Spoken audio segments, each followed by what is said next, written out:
What's up, guys? This is going to be my general thoughts on Heroes of the Storm from what I saw at Blizzcon. First off, the trailer, the CGI trailer, is amazing. It's Diablo fighting Jim Raynor, fighting Nova, fighting Kerrigan, fighting Tyrael.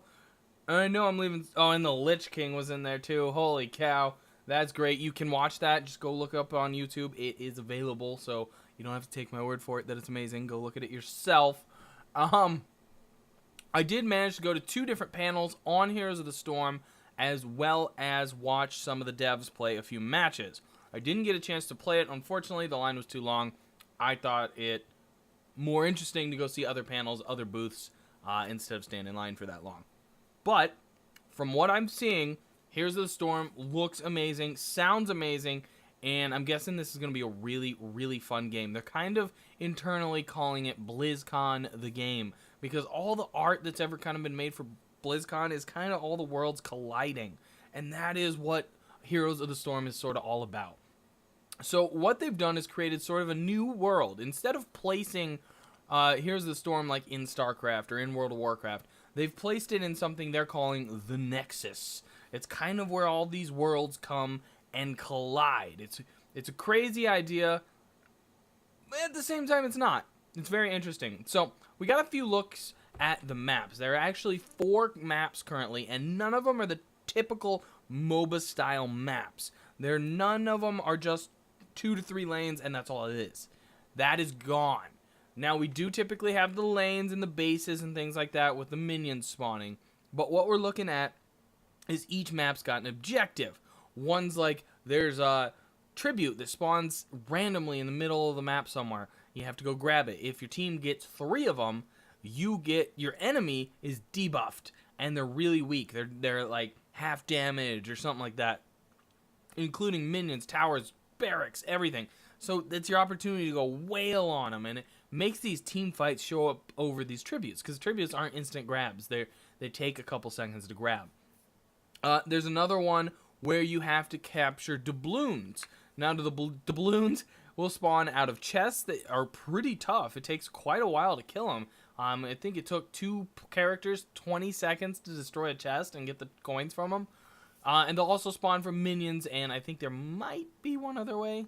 Heroes, I guess, because you can kill other heroes, and they'll drop the coins that they currently have. Now, what you want to do is turn these coins into Blackheart, because this map's called Blackheart's Bay. When you turn all the coins into Blackheart, up to 10, when you turn 10 into him, if your team does it first, he will take his ghost cannon ship, or his ghost pirate ship, and rail cannons on the enemy forces. This usually will take out a single fortification. So 2 towers, a fort, a gate, a healing well, and maybe one other structure. So it's pretty freaking powerful. Typically the team that keeps getting this is going to win the match. So it becomes big fights over these coins and who's got the coins and trying to kill the loot pinata person hero. So that looks a ton of fun as well. They actually did play a dev map on that one, or devs did play that one together. That was pretty exciting. It looks really good. There's not much more to say on that map. It's pretty straightforward. I mean, I think you already understand the mechanics from what I've explained. It works. It does look really fun. They were killing each other, dropping each other's coins, and they were swinging the momentum back and forth in this game as they got the ghost ship or didn't get the ghost ship. Really cool looking. The third one is got 2 control points, one in the top, one in the bottom, and you have to control both of them simultaneously to get the objective complete. Once you've done that, you need to send a guy to the middle of the map. Where is middle? There's middle. You got to send a guy to the middle of the map, and he will go into the statue and become the Dragon Knight, a huge, powerful dragon knight soldier guy that will just decimate your enemies. And it takes, I think he lasts maybe 2 minutes, something like that. It's not terribly long, but long enough to do some real damage. And because a player's in control of him, he's going to be extremely dangerous and probably cause a team fight every time. So that's really interesting. I did not get to see anybody play that one, unfortunately, But the fourth map, I did get to see the devs play. And what one was that? Oh, it was the Mines. I think it's called the Haunted Mines. At about a minute or 2 minutes into the match, 2 mine entrances open up. And in the mine, it's basically a circle with it's kind of like a Pokeball. It's a circle with a line and a big circle, or a little circle in the middle. But there's skeletons all around the circle, and you need to collect their skulls. There's also a grave golem in the middle, a big, powerful guy, who drops a bunch of skulls, and he takes a team to kill. First, once 100 skulls are collected, 2 grave golems are going to spawn up top. This is a separate map, the mine is, from the top.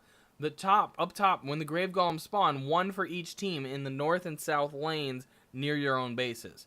So they're going to spawn and start walking towards your enemy bases. So the grave golems shouldn't ever run into each other, but the grave golem's power is dependent on how many skulls you grabbed. So if you grabbed 30 skulls, that means your opponent got 70. Their grave golem is way tougher, and again, this is going to cause team fights.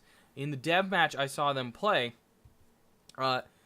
several times there were like 60 or 70 powered grave golems versus 20 or 30 or 40, and the difference in them was quite evident, and the grave golems did some serious damage even unassisted. Now when the grave golems die, they're going to respawn exactly where they died, so you want to kill them quicker rather than slower. So pretty interesting. One of the dev teams did manage to get a 100 power grave golem. They said they'd never seen that in a game. They didn't know if the game was going to crash, what was going to happen. But the other team took advantage of the red team. The red team's the one that made the 100 power golem. The blue team took advantage of that and swept red away and beat them before the grave golem could wipe them out. So blue ended up actually winning with a 0 power grave golem, which does actually spawn a grave golem, by the way. I figured it wouldn't.